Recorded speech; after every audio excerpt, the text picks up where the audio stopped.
Mendekati Idul Fitri, aneka kue kering mulai banyak dijajakan oleh pedagang. Salah satunya di pasar tradisional Saka Selabung.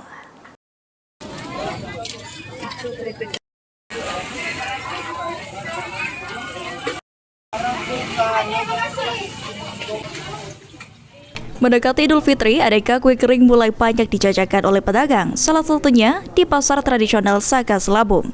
Pantauan Timpal TV, tidak sedikit para pengunjung pasar tradisional Saka Selabung mulai membeli makanan yang dijajakan para pedagang tersebut. Beberapa pedagang kue kering juga mengaku sejak 3 hari terakhir, mereka sudah mulai mempersiapkan dagangannya menyambut Hari Raya Idul Fitri tahun 2025. Para pedagang ini pun berharap kelak dagangannya bisa dapat habis terjual. Mereka juga berharap pemerintah daerah dapat menertibkan pedagang yang berdagang di pinggir jalan atau di luar area pasar.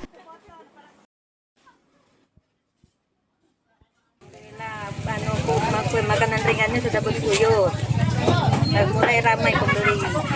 Oh, artinya kita sudah melakukan persiapan ya untuk menjelang Hari Raya. Harapan kita sendiri ke depan seperti apa nih? Harapannya biar pengunjungnya tambah ramai, Dagangannya habis ya. hanya habis. Untuk sejauh ini Bu, sudah lihat ekonominya sudah terlihat atau seperti apa ini? Sudah, alhamdulillah sudah terlihat mulai. Ini semenjak berapa hari? Sejak masuk tengah bulan puasanya. Minggu ini ya. Ya, minggu ini lah mulai. Jelaskan untuk persiapan kita jelang Hari Raya ini seperti apa ini? Ini sudah mulai berguyur bungkus-bungkus dulu, packing persiapan untuk hari-hari dekat kakek. Ini persiapan ini sendiri kita lakukan sejak kapan ini? 3 hari yang lalu. 3 hari yang lalu Ya.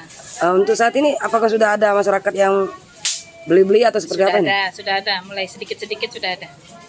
Harapan kita sendiri ke depan seperti apa Bu? Harapannya supaya rame, laris, habis, pokoknya belanja kalau wong-wong sini. Untuk harapan besar terutama kepada Bupati yang baru ya, kami minta tolong ini pasar kita ini tolong tertibkan. Jak mana ya lapak di dalam ini kosong, galau wong berjualan di pinggir jalan.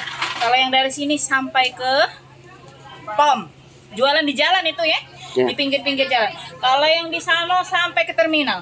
Jadi yang bagian dalam ini kosong. Sri Fitriana, PAL TV.